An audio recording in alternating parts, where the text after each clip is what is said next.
That's the sound of the coffee pouring. Welcome to the Doctor's Brew. I'm your host, Dr. Abdulaziz Khayyat, and having coffee with us today is Dr Ghanemah Alhashash. Welcome. So, just a little introduction into the topic today. The AMA, Mayo Clinic, Stanford University, and the University of Colorado research has found that overall 62.8% of physicians had at least one manifestation of burnout in 2021. That's compared with 38.2 in 2020. So, burnout is a big issue, and this trend was seen across a lot of different specialties. So I think that it's very important for us to talk about the subject of wellness. And I don't think that there's anyone more capable of speaking about wellness than Dr. Ghanemah, who I'm just going to refer to Ghanemah now because it feels awkward. And just a little shout out. Our coffee today is from Arabica. If anyone knows anything about me, I love Arabica coffee. I will go late to work. Actually, I shouldn't say that live. But I love Arabica, and I stop by a lot, if not every day, on the way to work. So I'm going to hand the mic over to Ghanemah. Tell us, how are you? I'm very good. Thank you so much for having me, Aziz. So a bit of introduction. Mm-hmm. I am a medical doctor in Amiri. I'm also a Pilates teacher and finally the co-founder of The Experience. Okay, The Experience. Very mystical. Mm-hmm. Tell us, what is The Experience? So The Experience is a project for creating events and immersive retreats that are basically wellness-based and based on mindful movement. Okay, cool. You might want to scooch the mic a bit closer to you. A bit closer, yeah. Yeah. So just a little background on the experience. So wait, do you call it Experience by G or The Experience? The Experience by G, but if we're just simplifying it, it's just The Experience. The Experience. I was talking to Ghanemah about this. I am very jealous that it is only for women because it sounds like such a cool thing. I've seen photos in your event in the desert, your event in Dar Sheikha, right? Yes, the gardens, yeah. All the photos look amazing. Thank you so much. I know people who have gone and they loved it. So shout out to you. And we're very lucky to have you because I think you're very unique in the fact that you have this creative side outside of medicine, and you don't find that often or everywhere. Yeah. So tell us, what's your job? Because she does not only have one. So just like I said, I have my day job first, and then I focus on teaching Pilates as a part-time job. Okay. So after I finish work, I go for my teaching hours, and every now and then we go for an event for The Experience. Cool. So we have three things: The Experience, Pilates, the teaching, and The Experience. Okay. So how is it? Isn't it a lot? It might be, but I love them all, to be honest. And it's working well so far. I mean, there is some kind of balance here and there, so it's doing well. And so a lot of Pilates is focused on wellness. Am I correct to say that? True, yeah. Okay. So how important is it for you in Pilates, the concepts of kind of wellness and looking after yourself, or is it just, this is exercise, this is like lifting weights for me? To be honest, it started off, like I started my journey in Pilates in about, how many years ago? 8 years ago. Okay. And it was solely for the aesthetics and for body image. Okay. That was mainly it at first. But I think I've committed to Pilates, and I think I've been continuing my program, continuing my lifestyle with Pilates, not because of that. It went beyond the aesthetics and the body image. It became mindfulness. It became me connecting with myself and being in the moment and working out in a way that was a bit more gentle with how it was before. Now, for me and for the viewers, listeners, whatever you want to call them, the audience, what is Pilates? Oh, very... I've read up, but I want to also be a little bit like surprised. Yeah. So, very important question, because a lot of people don't know what Pilates is, or they would say, is it like yoga? Let's simplify it. Pilates is basically a mind-body exercise that follows a set of principles like concentration, control, and breathing. To simplify it even more, it is an exercise that combines mindfulness and the physical aspect of resistance at the same time. And is there a reason why you picked Pilates in specific? I know for you it was like it was a fitness thing, but why that not, I don't know, weightlifting, why not running? I was running before. I used to run 5K, 8K, 3 or 4 times per week. I used to be interested in kickboxing, weightlifting, every single class on the planet. I've tried it all. But I guess I do have a stressful lifestyle. I was studying medicine back then. It really takes a toll on you. And sports for me was an outlet. It was a way to let it out, a way to take the stress off. And I think eventually I realized that the high intensity and the cortisol levels that were completely increasing with weightlifting was a bit too much for me. That's interesting, actually. Yeah. Because I know I have a lot of friends even who that's the thing that they're chasing. Do you mean like weightlifting? I mean that rush, that adrenaline, that cortisol, all of that, just that, that pump. I get how rewarding it feels after a class, but we're at a fight or flight response the entire time at work. We are hustling, we're working in a chaotic environment sometimes. I'd like my outlet to be a bit more gentle and a bit more mindful, just to balance it out. Mindful. Yes. Define that for us. Ooh. Mindfulness. Mindfulness, I think, it's so connected to being in tune with your inner self, being conscious. It's a conscious lifestyle. It sounds intuitive, but I know for a fact it's difficult. Having mindfulness. Yeah. Oh yeah, definitely. Being in the moment. It is, because most of the time we're always not in the moment. We're either thinking of the past or we're too busy stressing about the future. So I want to talk a little bit about your brand, the experience, all of this, your kind of outlook before we get into the medical stuff. Yeah. Because I think that's a really good intro into wellness, because you scream, acai berries to me. So tell us a little bit about your brand and kind of, not the Pilates side of it, but the other parts. So I started by Gigi's basically as an outlet for creativity.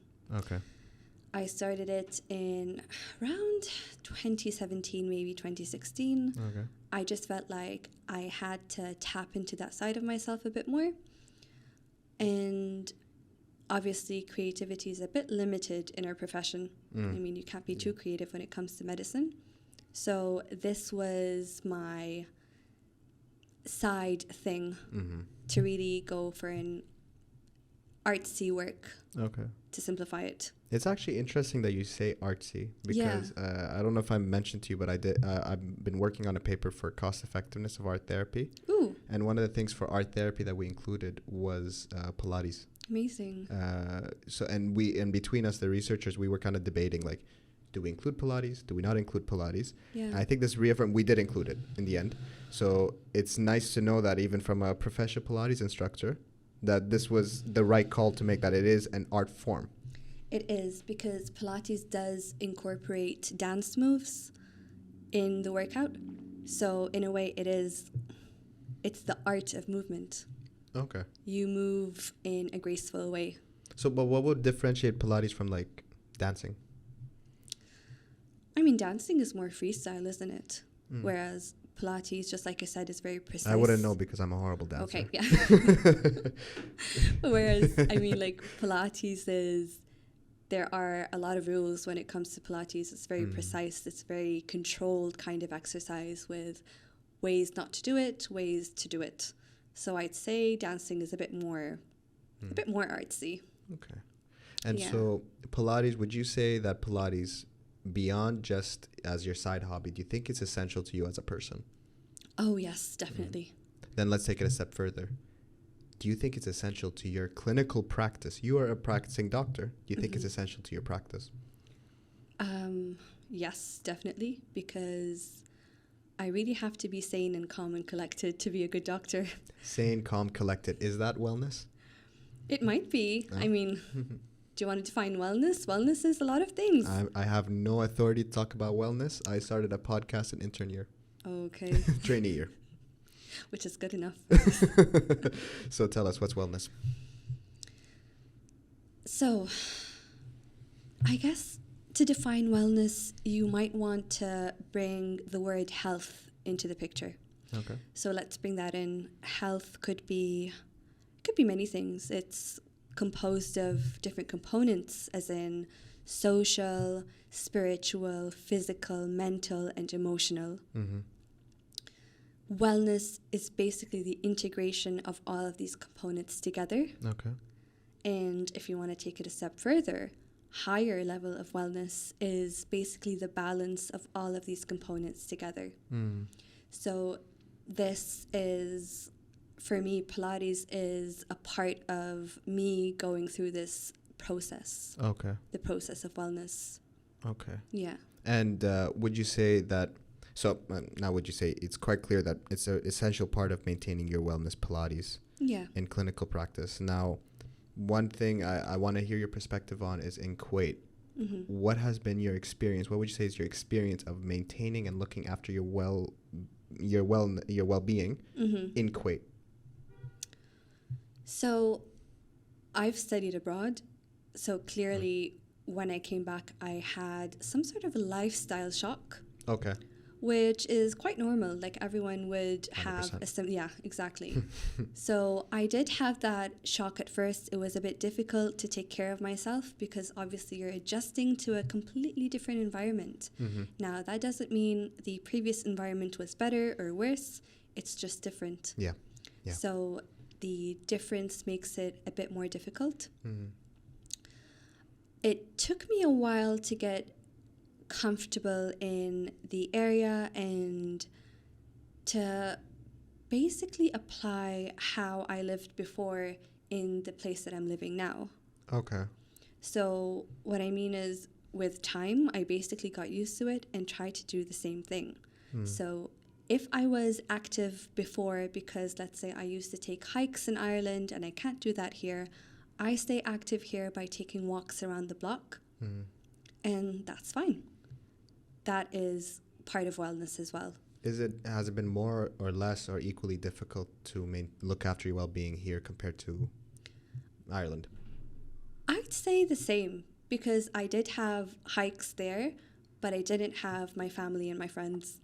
And then in here, you do have your support group, but you can't go for your hike. You can't get it all. Yeah, that's true. You know? That's true. But it is your responsibility to adjust to where you are and make use out of it. Like, no excuses. Now, you've worked in Kuwait now, and I mean, medical school isn't work. Yeah. But you're in the hospital. You're very much a part of the team. Mm-hmm. So would you say, what do you think is the difference in terms of kind of demands, barriers to wellness here compared to there, in terms of the hospital? Yeah. Honestly speaking, the hours there are crazy. They're insane. They start at 6. Sometimes they finish at 8 p.m. Sometimes they finish at 5 p.m. Wait, they start at 6? For surgical rotations, yes. Right. Yeah. Okay. So depending on the rotation as well. Mm-hmm. Whereas here, we're so lucky that we finish work much earlier. I mean, we finish at 1 p.m. or 1:30. Yeah. But there are always pros and cons for working in each country. So for there, your outlet is that hike, because I was obsessed with hikes. Your outlet is that hike, is that walk in the forest. Yeah. That fresh of air, the oxygen. And here you can't really have that, but you do have that early leave at work. That's so what I'm saying is, it's not perfect in any single one. I mean, you can find difficulties here, you can find difficulties there, but the question is how do you deal with it? And Now, yeah, one thing I did notice here is there's a stronger sense of community, I'd say, in Kuwait compared definitely, to yeah. other places. Mm-hmm. And I'd say that that's definitely a part of wellness, is having that community, having True. those people around you. Oh, definitely, because just like I said, there is that social component. You can't really achieve wellness if you're locking yourself up, drinking green tea and doing Pilates in an empty room. That's insane. Yeah. Now, the job itself, though, Yeah. we were talking a little bit earlier about burnout in general in the public, that it's really Yes. prevalent. You were mentioning a statistic, right?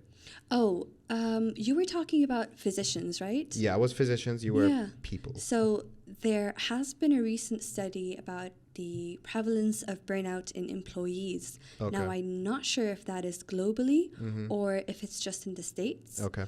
But it was about 34.7%, which is more than a quarter of the population. Now let's compare that to medicine. Like I just said, the statistic I was using was 2 out of 3. So medicine itself, I would say, just from, I know the research backs this up. I know from our experience it backs it up. It is a field that is prone to burnout. Definitely. It's prone to wearing you down. Yeah. What do you think specifically are the parts of medicine that are, really take us down? Well, you can say hours. You can say the excessive, or let's say the amount of days you have to work, because we don't really have that 5-day, 2-day weekend. We have on calls, we have post calls as well, we have evening rounds, weekend rounds, which can be a bit too much. But if you start thinking about what we do as doctors, we help other people. We are, I don't want to say obliged, we're actually privileged to support people that are in need of support. And as much as that feels extremely fulfilling, and as much as that is quite rewarding, it does take a toll on your mental health if you're not filling up your cup. And do you think that this is inherent to medicine, that we can't run away from this? Or is this maybe a Kuwait thing? I wouldn't say it's a Kuwait thing, because I'm sure burnout is quite prevalent in every single country of that field. And I wouldn't say this is inherently in medicine as well, because it doesn't have to be that way. That's interesting that you bring that up. But yeah. So you'd say that it's not only it doesn't have to be that way. No. You're prone to exhaustion. This is where I have different thoughts, actually. What do you think? To some extent, I think that I feel like it's almost inescapable. The situation is definitely inescapable. At this point, we have to have weekend rounds, we have to have on-calls, and we have to keep providing support, and we have to keep helping patients. But the reaction it's not inescapable. But okay, so let's, looking at our job in a different angle as well, is what we also deal with. We're dealing with death, we're dealing with illness. God knows, for me, when I'm with a lot of patients, there's a lot of times with patients that I'm just sitting there and I'm just getting triggered in many different ways. You see people, like, immediately on the job, you're seeing people die in front of you. Oh, definitely, yeah.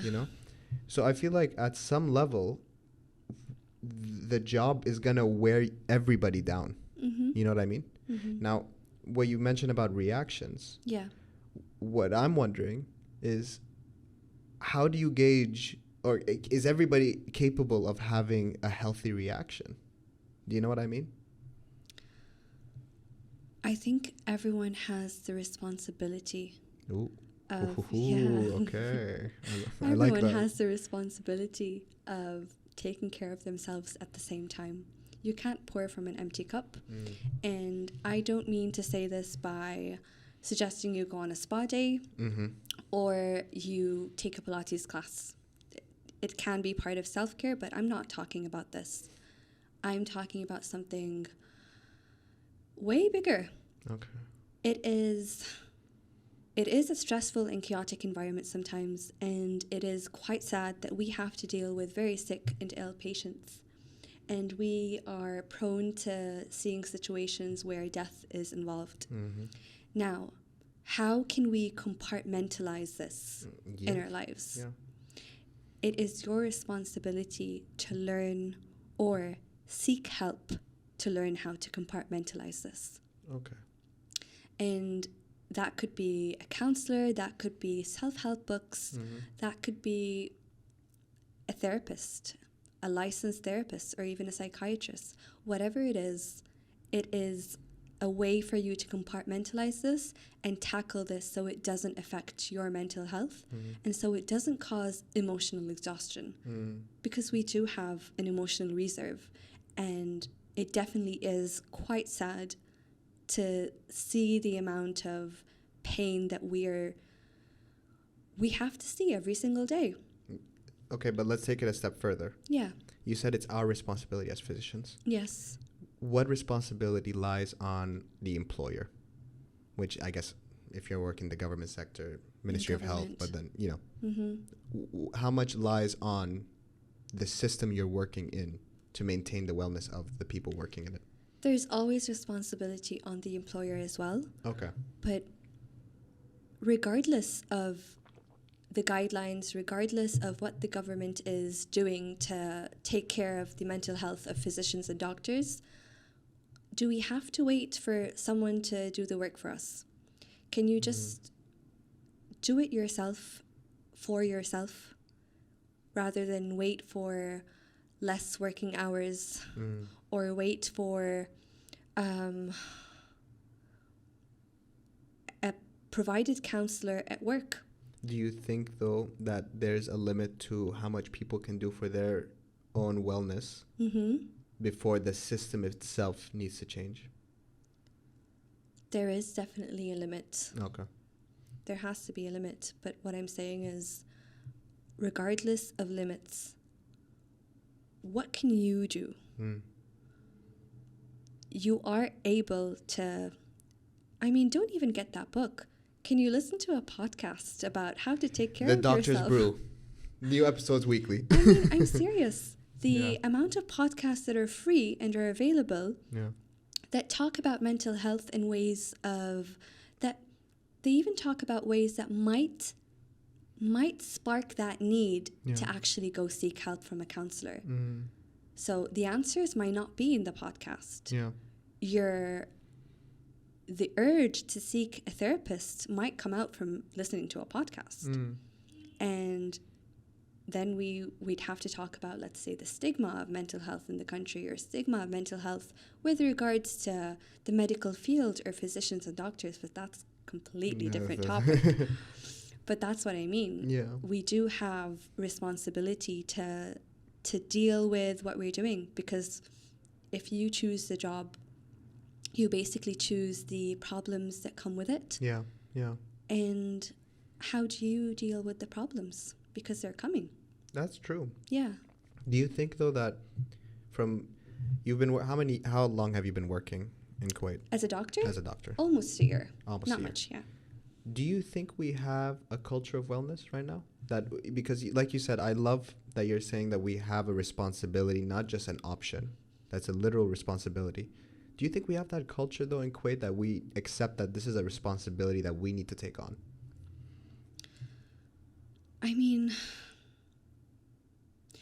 I think generally the counter-argument to focusing on wellness in the workplace or anything similar is the glorification or obsession of the hustle culture.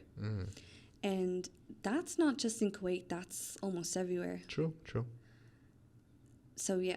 Do you think hustle culture is really prevalent in Kuwait medical field? Oh, yeah. Really? Yes. And do you think it's hurting people, like physicians?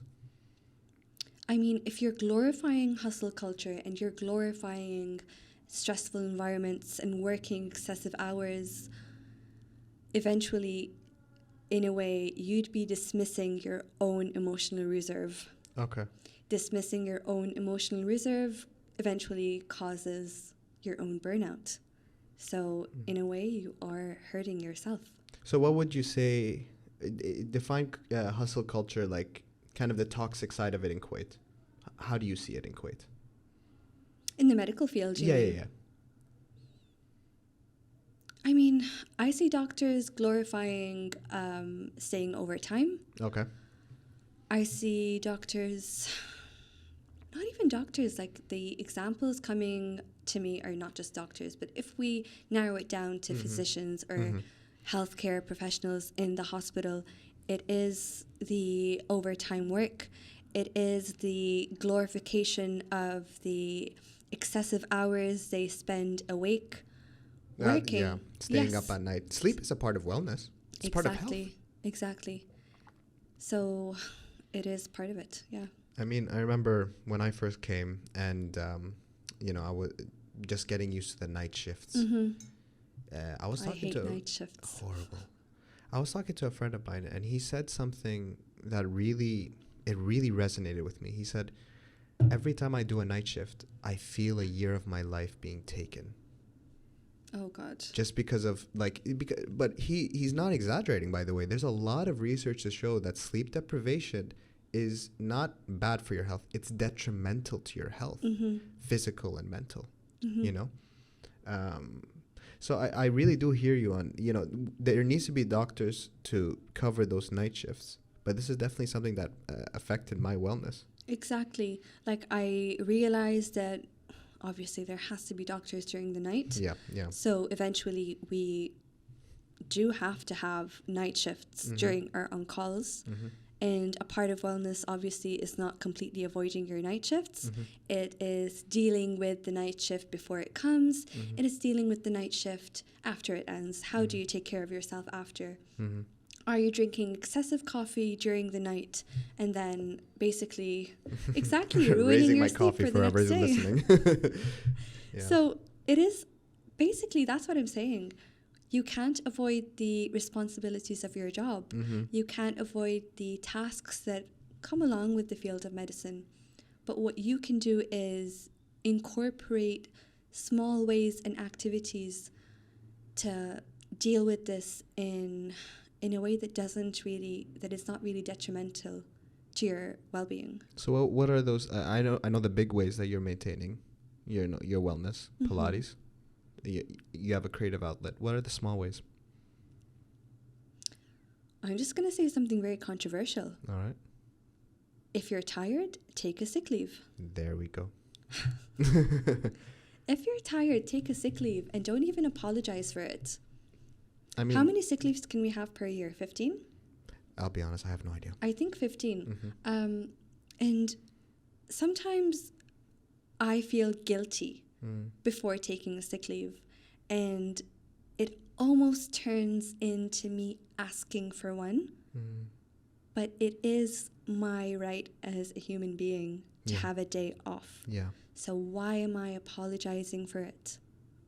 The word guilt. Yeah. I think that's interesting because I felt that.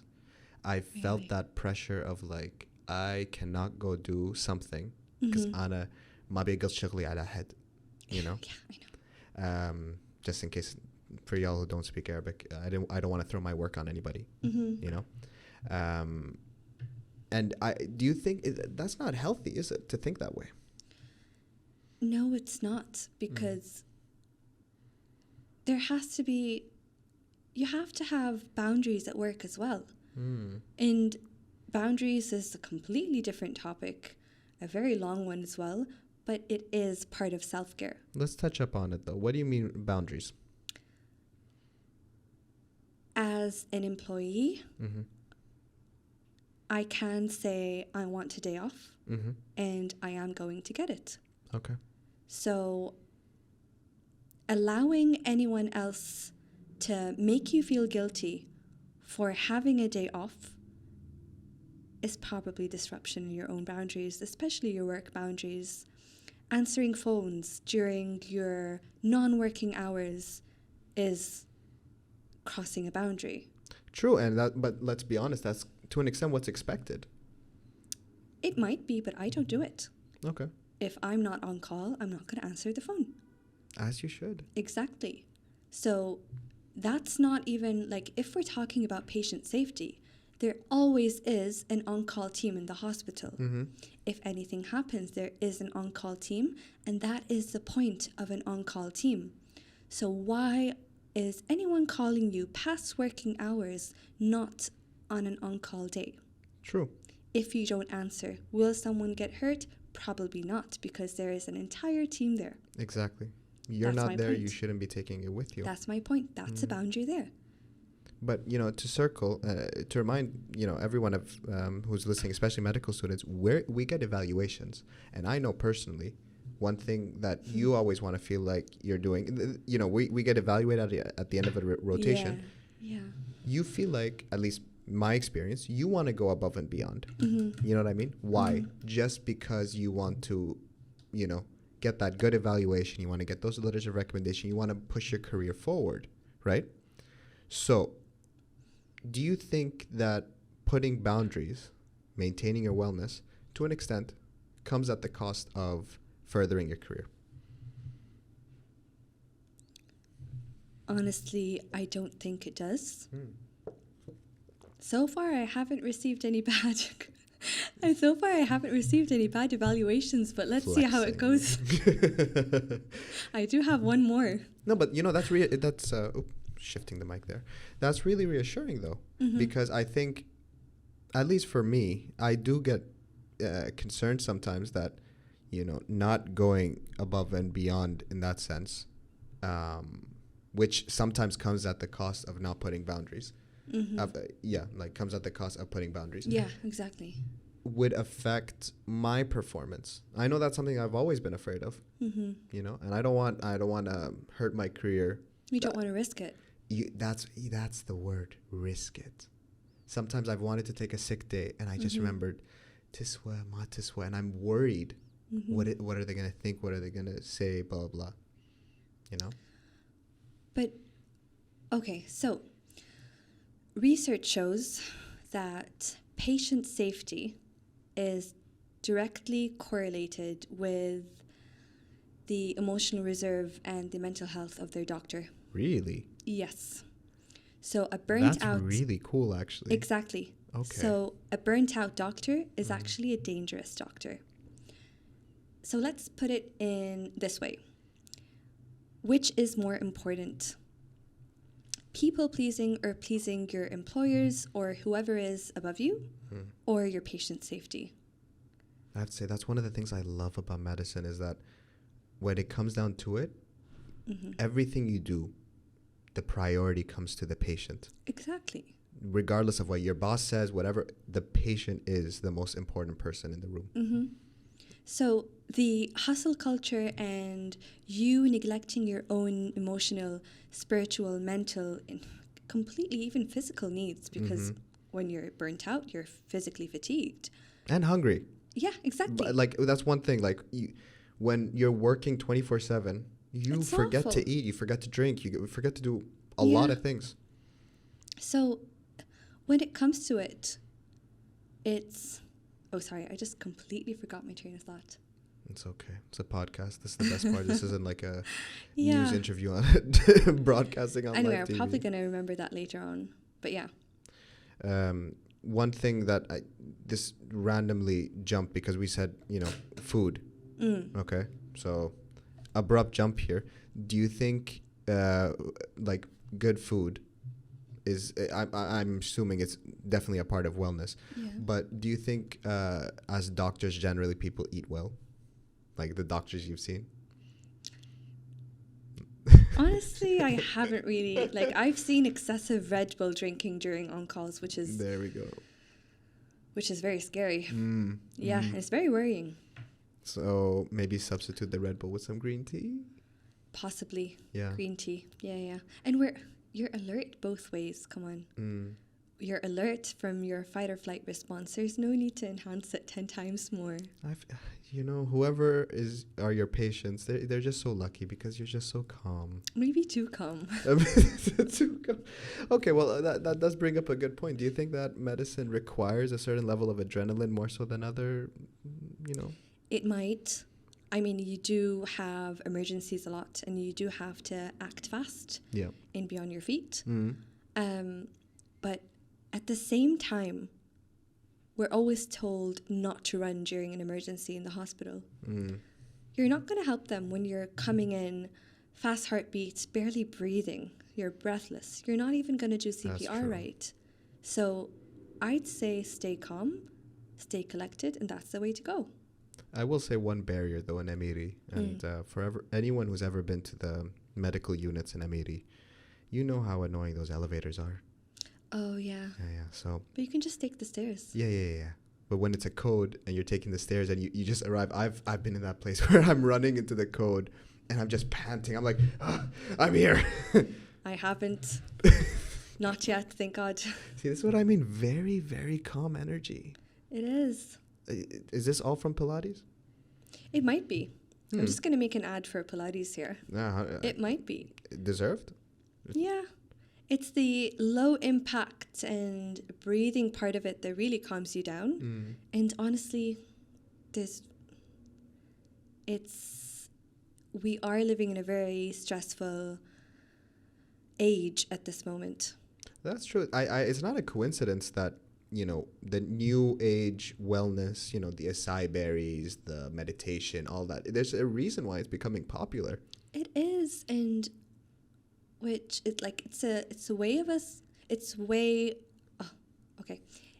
a way to cope with the increasing anxiety prevalence, the increasing chaotic environments that we're put in. It is a lot,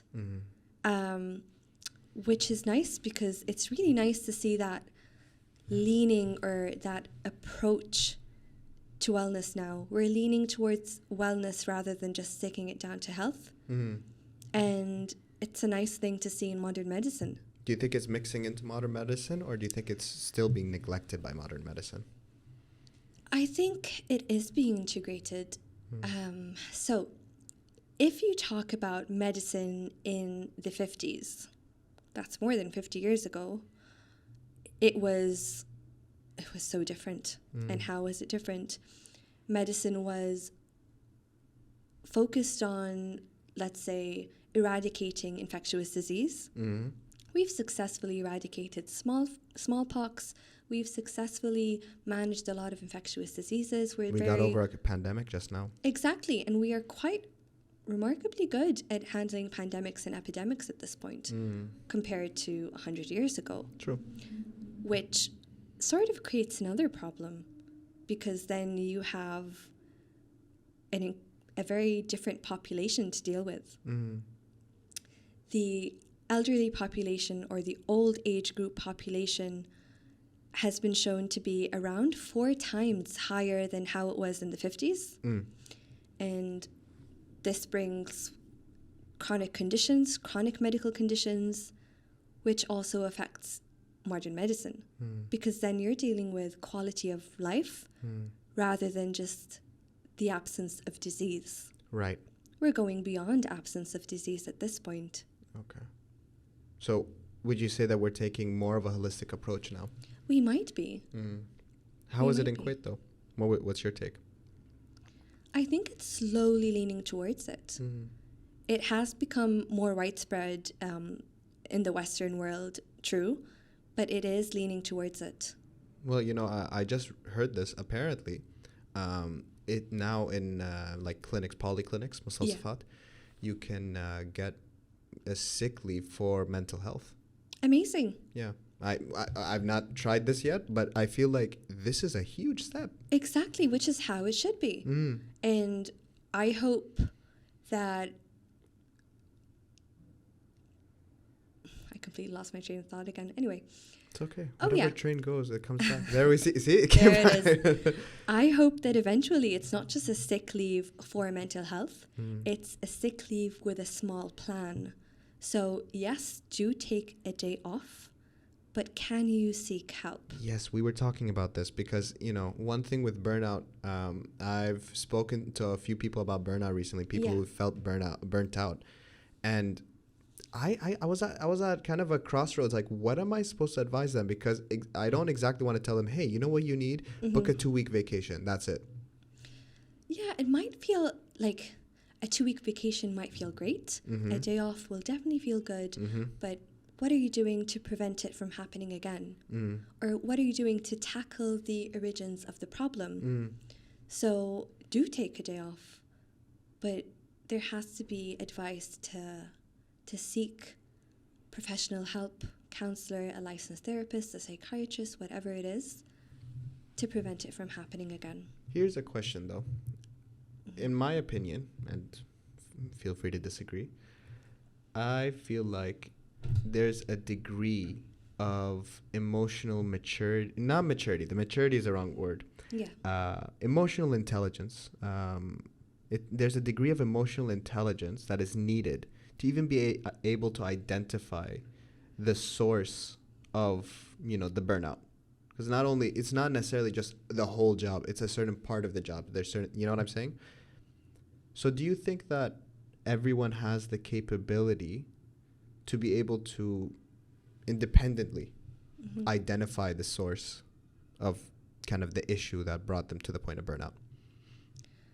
I think that's a bit difficult because not everyone has insight and not everyone can pinpoint what is going wrong. They can pinpoint what they're feeling, but they can't pinpoint the origin of the feeling. So what do you think is a solution to kind of give people more insight?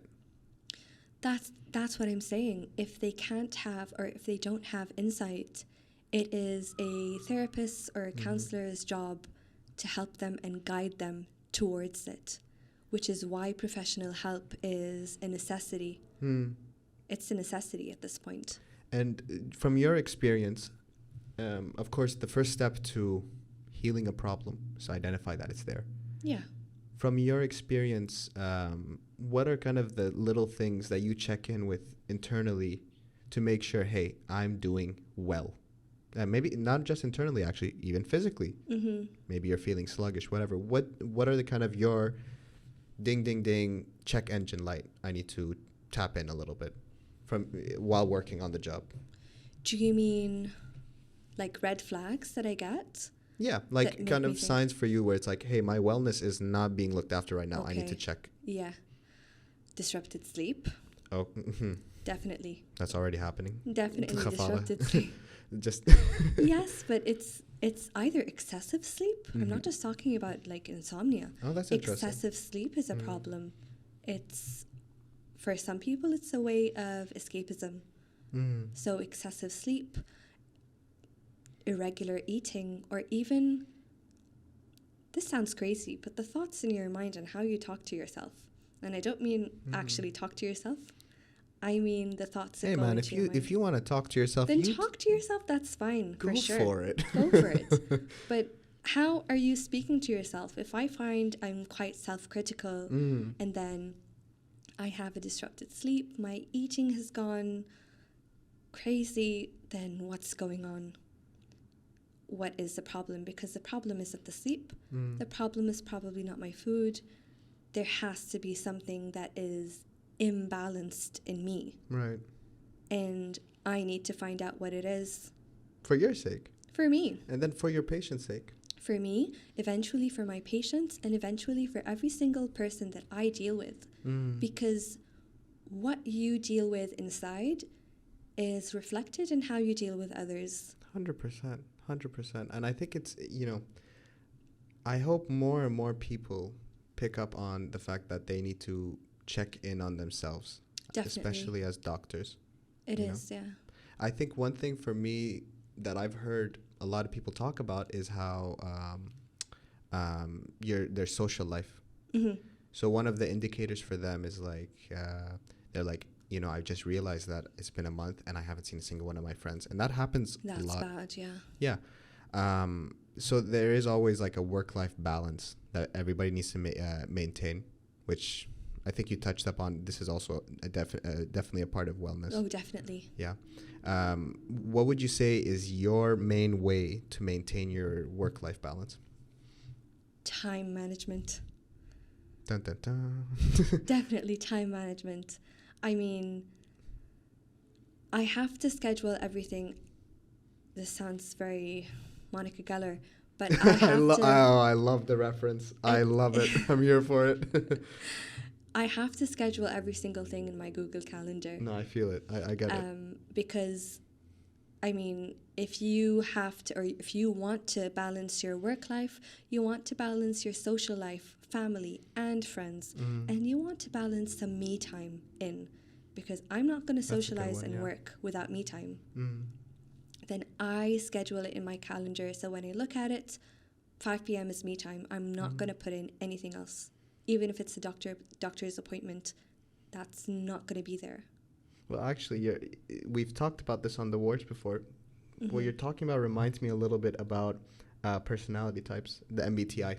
Oh, yeah. Myers-Briggs. Yeah. So for anyone who doesn't know about the MBTI, Myers-Briggs Personality Type Indicator, it's kind of a personality test to see where they broadly classify different personality combinations.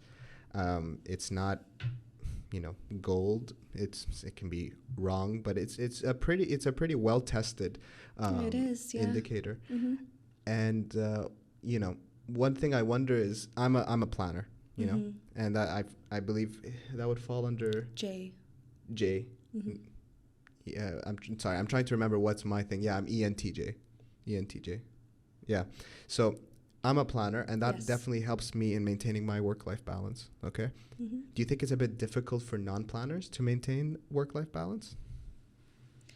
So you don't have to be a planner to have time management. You don't have to have a Google Calendar to have time management. That's the way that works for me, because I have to have everything written down. Otherwise, I forget, because I easily forget. Sorry, I'm laughing at myself, not you. But I mean, no, you don't have to have a calendar. But I've seen people with MBTIs of having, let's say, the letter P, which is called the perceiver, and people who are basically the opposite of the planners and the Js. And they pretty much have good balance. Their work-life balance is quite good. Yeah. Interesting. And they don't need a calendar for it. Question: do you think the awareness of your personality type allows you to be better to achieve, let's say, the things you want to achieve, like work-life balance, for example, wellness? Do you think the awareness of your own personality type helps you, maximize, I guess, what's the word? You can enhance. Enhance. Okay. Yes. So it's not awareness of your personality type. I think it's definitely self-awareness generally. The more you learn about your own strengths, the more you learn about your own weaknesses, even triggers, because we all have triggers here. We do. So delving deep into who you are deep inside, knowing where you could do better, knowing where your strengths are, that has great effect in how you perform eventually. And what helped you to reach levels of self-awareness? I began journaling. Journaling? Yes. Okay. But I began journaling with guidance. There was a book a few years ago. So there was this book. I can't seem to remember the name of the book. Really good book. A really good book. It was basically an empty journal, but with entries and questions on each page. Okay. And compartmentalized into different aspects of life. So like there was a chapter called social, a chapter called career, and every single page had a question. Some of them were quite triggering as well. And every single day I'd wake up and I'd answer one question. Okay. That's really cool. Yeah, I found out things about myself that I've never ever found before. That's really cool. I think I did this around 2018, which was pretty free that time. I had a gap year in between my medical student years, and I used that gap year basically for self-awareness. And my friend gave me that gift. She gave me the book as a gift, and it was the best thing ever, to be honest. So we have journaling and we have a gap year. That's very interesting. The gap year is really interesting. Yeah, it's not compulsory for self-awareness, but it's a good idea. Is it not, though?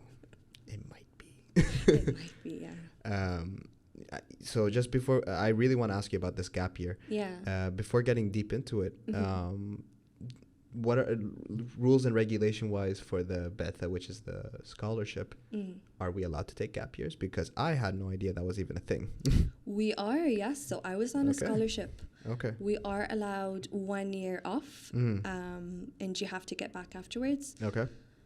For the gap year. And in the college that I was in, I could have 2 years. So basically, I had that 1 year opportunity. And was it difficult to get the approval from Ministry of Higher Education, or not really?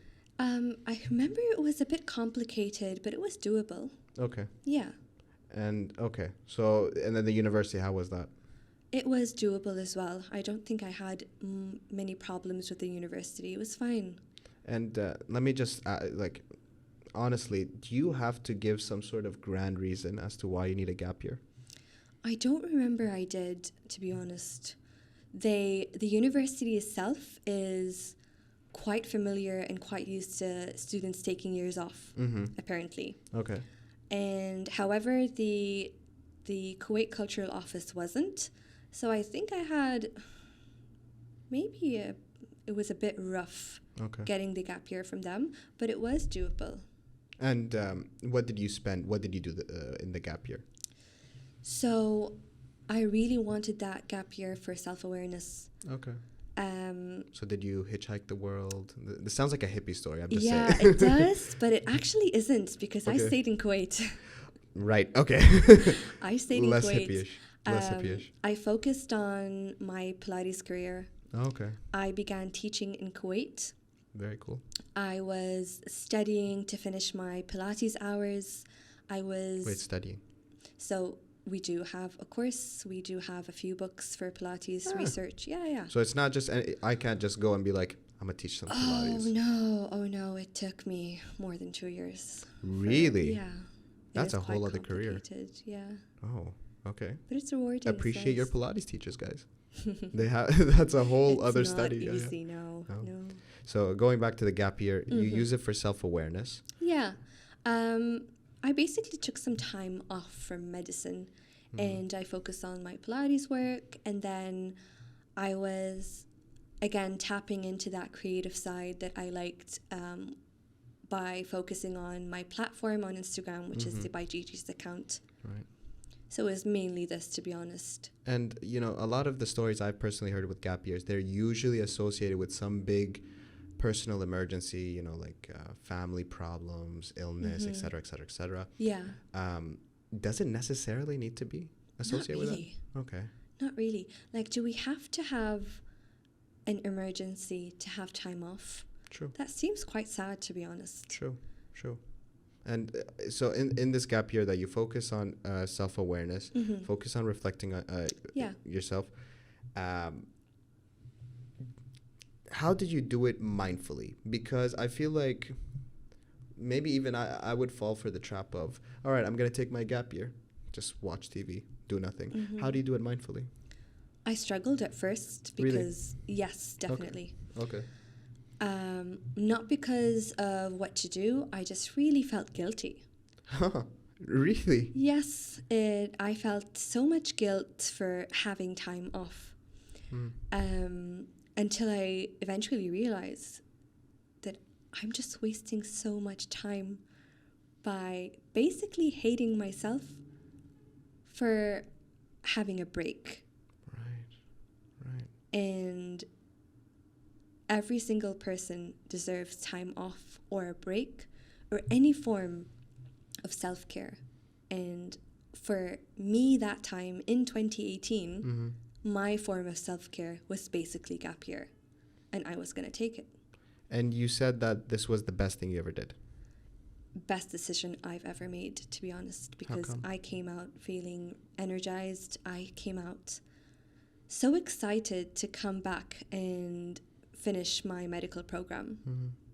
Well, one thing, I I knew people who took gap years. Yeah. Some came back energized. Some didn't want to come back. But they told me that the fact that they didn't want to come back was actually something that saved them. Yeah. Because they didn't want to go. They realized, I don't want medicine. Exactly. And that's not a wrong thing. Mm-hmm. So I took a gap year and I came out wanting to come back. Mm-hmm. If you do take a gap year and you realize that your heart lies somewhere else, good for you. Yeah, yeah. It is brave to admit what you want, Mm-hmm. and it is very brave to go after what you really want to do. Mm. Now, for people listening, especially medical students who are thinking, right, maybe I should take a gap year. How was the transition back in? Honestly, I tried to ease the transition back by studying and reading medical books a few Okay. months before starting back. Okay. So it was not an abrupt, jump back in. Exactly. I didn't want to shock myself too much, Okay. but I remember feeling quite energized coming back. So it wasn't a problem. Not really. And do you think that there's an opportune time to take a gap year? I wouldn't say, because I wasn't planning on getting a gap year. Mm. I just felt like it was that aha moment. So it wasn't necessarily it needs to be between clinical and preclinical and clinical years, or in the middle of clinical years, blah, blah, blah. I had mine after the preclinical, but After that was just preclinical. coincidence, to be honest. Do you think it was a good coincidence? That was even better, or not necessarily? Not necessarily. Okay. I'd say this is basically, it's subjective. Mm. You and your own way, you and your own experience, because we all have different experiences. Mm-hmm. And just because I got a gap year doesn't mean I have self-explored more than the person who hasn't done a gap year. Okay. It just means that for me, that was the way for me. And just for me to clarify, this gap year was when you got into Pilates? It was not, before you didn't... Oh, I was into Pilates before. I was actually into Pilates 3 years before that gap year. Oh, okay. But I focused a lot on spending my time studying and finishing up for my Pilates exams during that gap year. Okay, so that's when you were able to really give time to that. Exactly. Okay.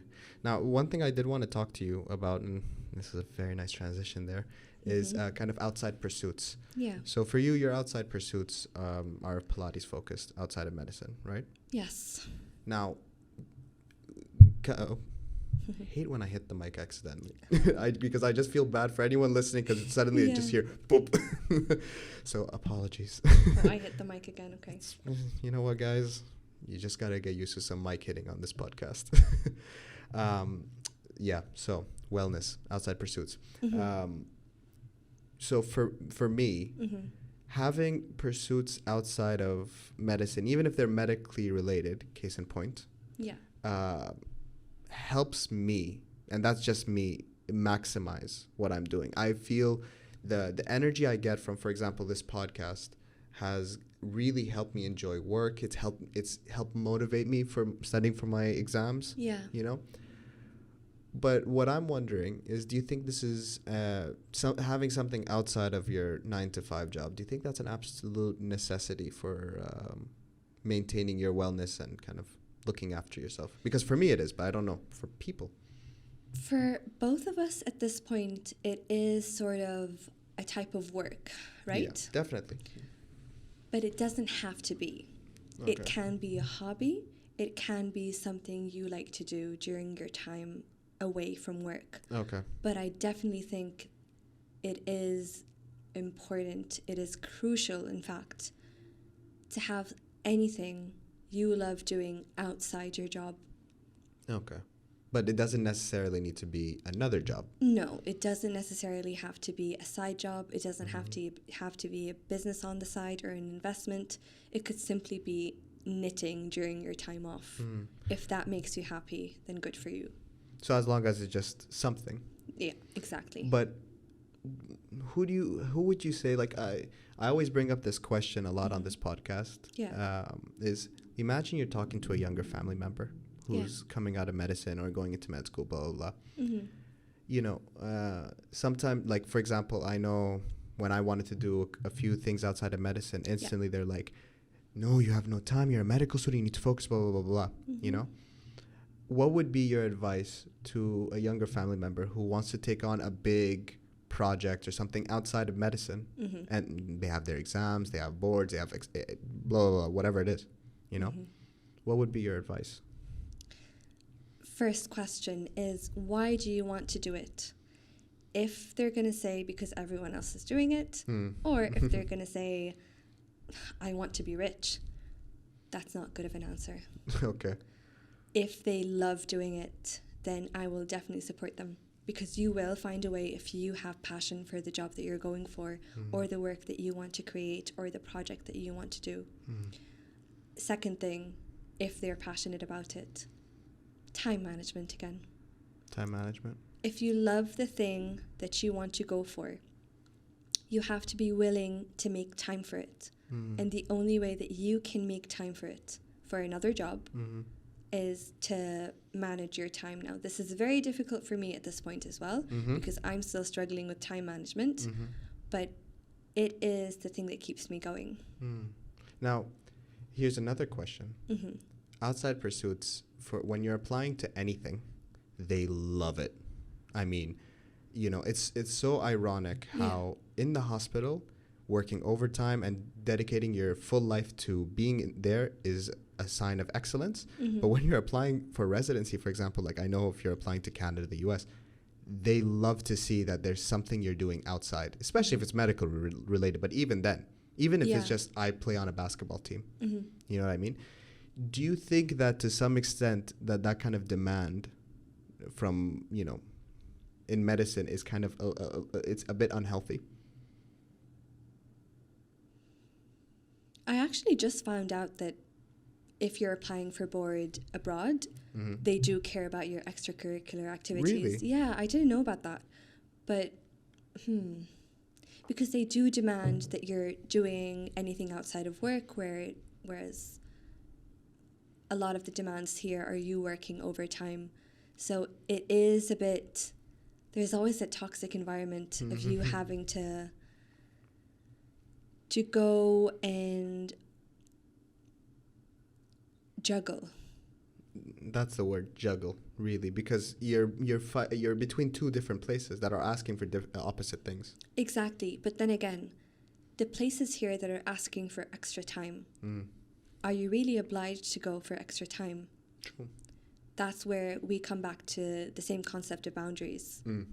You put a boundary, you do your work, nothing less than your work, of course. Yeah. And you work for your other pursuits. And if you're trying to apply for a board, then you work for that as well. And do you ever feel like, when do you think is a moment that you need to reflect, hey, this thing outside of my job is being too much?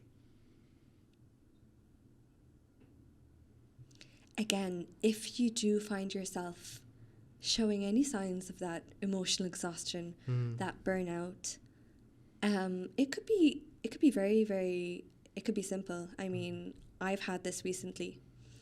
I got a bit frustrated with the nursing staff in one of the wards during an on-call. Story time. I'm here for it. I was so frustrated, and I was angry the entire day because I was really kind of holding on to that anger. Until I realized that I wasn't really angry at them. I was just angry at the entire situation because I was really stressed. Right. I was taking a lot of clients during my Pilates hours, and the on-calls during that week were they were intense on-calls, and this was me reacting. This was me being emotionally exhausted and turning that exhaustion into anger and rage. So always checking in to see how are you doing? What are the emotions that are popping up? Okay. I mean, you know, I feel like I'm always trying to check in with myself. Always trying to see, okay, how's Aziz doing today, mentally, physically, whatever. But I also do fall for that. For periods of time, I'll completely like realize, oh my God, I haven't checked in a while. Yeah. You know, you go on automatic for quite some time. That autopilot behavior is quite common. But then you always have that reminder, that teeny tiny burst of rage that is not you and not your character. And then you have to check in and think, okay, what is going on here? Because it's definitely not the nurse, it's me. Now, I know we're nearing the end of our time here, so I just want to ask, what are the take-home messages that you would love for people to take from this? Very, very simply, take care of yourself first. Through Pilates experience by G. Through anything, just take care of yourself first. I like that. I think everybody should be taking care of themselves. I think patients are going to be happier. They're going to be happier. Everyone's just going to be so much better. Everyone's just going to be happy. And also, nearing the end, I always like to open the space for our guests to promote anything that they'd like to promote. So if you want to talk a little bit about, your projects, your platforms, everything that you have going on. Yeah. So the platform is by Gigi's. And it is me basically posting content of conscious lifestyle, whether it's food related, sports and mindful movement that involves Pilates. And then the other platform is the experience. And the experience is basically retreats and events that are mindfully based and based on movements. And at this point, it's mainly Pilates as well. We basically create events almost every few months. We created one around in December that Only was for called... women. Sorry? Only for women. Only for women at this point. Sorry, Aziz. Cheers. It was called In the Desert. It was a Pilates event in Sabia. The next event was in the gardens in a greenhouse in Dar Sheikha.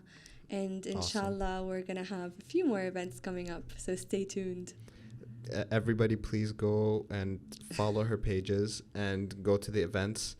I'm jealous because that is just so cool, and I love that you're bringing in wellness to the wider public in Kuwait. Thank you so much. It's really cool what you're doing. Thank That's the last sip of coffee for the day, everyone. A final very special thank you to you. Thank you for having me. I loved being here. It's been a pleasure. It's so much fun.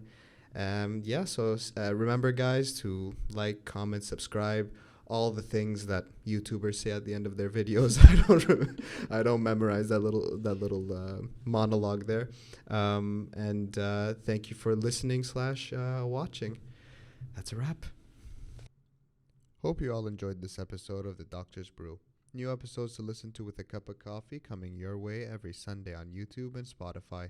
And be sure to follow us on Instagram for all the latest updates. See you next time.